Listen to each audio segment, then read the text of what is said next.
Assalamualaikum guys, balik lagi ke channel aku, Puja DS. Hari ini Puja akan cerita tentang api itu bukan Tuhan dan rezeki dari Allah. Gimana ceritanya? Tanpa berlama-lama, let's get it! Kaum Majusi adalah orang-orang yang menyembah api. Mereka yakin bahwa api itu adalah Tuhan.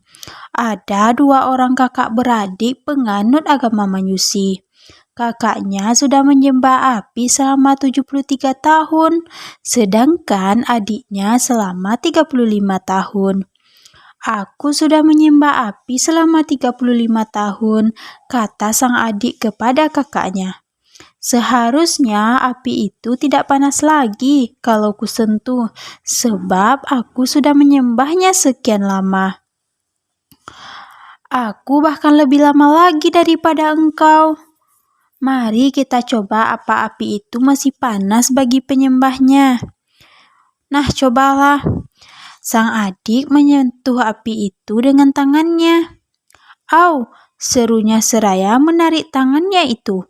Api ini masih panas, meskipun aku sudah menyembahnya selama 35 tahun. Orang itu lalu berpikir, api ini disembah atau tidak sama saja ya? Masih saja panas. Kalau begitu tidak ada gunanya kita menyembah api, kata sang adik setelah berpikir. Aku tidak percaya bahwa api itu Tuhan, sebab manusia juga yang menyalakannya. Kalau tidak dinyalakan, dia tidak ada. Bagaimana Tuhan dibuat oleh manusia? Aku juga berpikir begitu, kata sang kakak. Mungkin ada Tuhan lain selain api, Tuhan yang sebenarnya. Beberapa hari kemudian, mereka mendengar ada agama yang diajarkan oleh orang Mekah. Agama itu mengajak umatnya menyembah Allah Subhanahu wa Ta'ala, Tuhan yang Maha Esa. Agama yang mereka maksud adalah Islam. Orang Mekah yang mengajarkannya adalah Nabi Muhammad SAW. Kudengar di Busra ada orang yang mengajarkan agama itu, kata sang adik kepada kakaknya. Aku ingin ke sana mengajak keluargaku. Aku akan belajar agama itu. Aku juga, ayo kita ke sana, sambut kakaknya. Busra adalah sebuah kota di Persia. Di sana, seorang sahabat Nabi bernama Malik bin Dinar sedang berdakwah, mengajarkan agama Islam kepada orang-orang Busra. Kakak beradik itu pergi ke Busra bersama keluarga mereka. Di sana mereka mendengarkan dakwah Malik bin Dinar dengan seksama.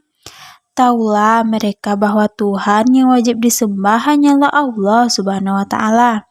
Dialah pencipta alam semesta beserta isinya. Dialah pemberi rezeki bagi semua umatnya. Ini agama yang masuk akal, kata sang kakak kepada adiknya. Tetapi aku tidak akan memeluknya. Mengapa? Tanya adiknya keheranan. Aku sudah terlanjur menyembah api. Kalau aku berganti agama, aku akan dikucilkan oleh kaumku. Aku akan dimusuhi dan dibenci. Sang kakak kembali ke kampungnya. Adiknya tinggal di Busra.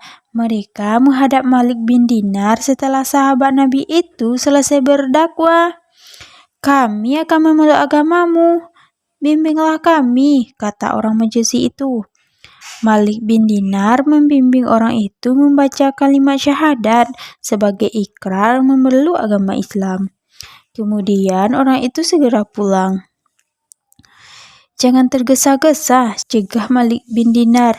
Aku akan meminta sumbangan dari saudara-saudara seiman untukmu. Oh, tidak usah. Aku memeluk agama Islam bukan karena mengharapkan sumbangan, kata orang itu. Dia sekeluarga telah memeluk agama Islam, telah menemukan Tuhan yang sebenarnya. Api yang dulu mereka sembah bukanlah Tuhan. Wallahu alam. Pesan yang bisa kita ambil dari cerita ini adalah janganlah kamu menyembah api, Karena hal itu hanya dilakukan oleh orang-orang bodoh. Kamu bukan orang bodoh, kan? Oke, next. Judul selanjutnya, rezeki dari Allah. Orang Majusi yang memeluk agama Islam sangat dibenci oleh kaumnya. Dia dikucilkan, tidak ditegur sapa dan dianggap tidak ada. Hal itu dialami oleh orang Majusi yang telah memeluk Islam dengan bimbingan Malik bin Dinar. Ia diberhentikan dari pekerjaannya, lalu mencari pekerjaan kemana-mana. Tidak ada yang mau menerimanya sebagai pekerja. Akhirnya dia pergi ke masjid. Di sana ia sholat dan berdoa. Pada sore harinya, ia pulang dengan lesu. Seharian ia telah berjalan kemana-mana untuk mencari pekerjaan. Mana hasil kerjamu sehari ini? Tanya istrinya. Di rumah sudah tidak ada apa-apa lagi yang bisa dimakan. Sabar istriku, kata orang Majusi yang telah memeluk agama Islam dengan bimbingan Malik bin Dinar itu. Tadi aku bekerja pada raja. Upahnya baru besok diberikan. Ia terpaksa berbohong begitu, tidak sampai hati menceritakan pengalaman yang sebenarnya. Maka malam itu anak dan istrinya pun kelaparan. Keesokan harinya, ia pergi lagi mencari pekerjaan. Tetap saja tidak ada orang yang mau menerimanya. Ia pergi ke pasar untuk menjadi kuli. Di sana ia malah diusir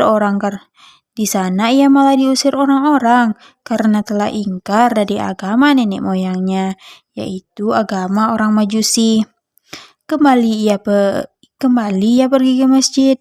Ia berdoa dan sholat. Perutnya lapar, tidak tertahankan.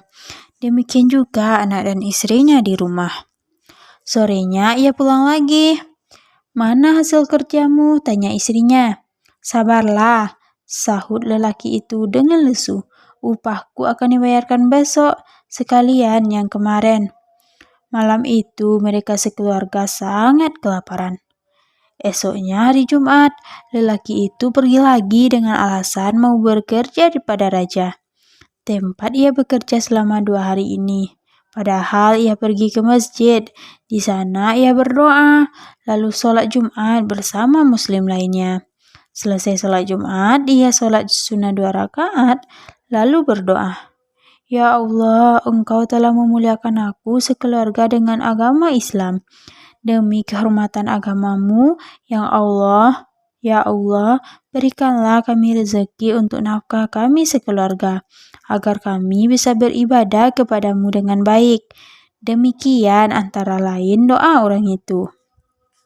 Setelah sholat asar, orang itu pun pulang. Ia kebingungan bagaimana akan menghadapi istrinya karena ia tidak membawa apa-apa lagi.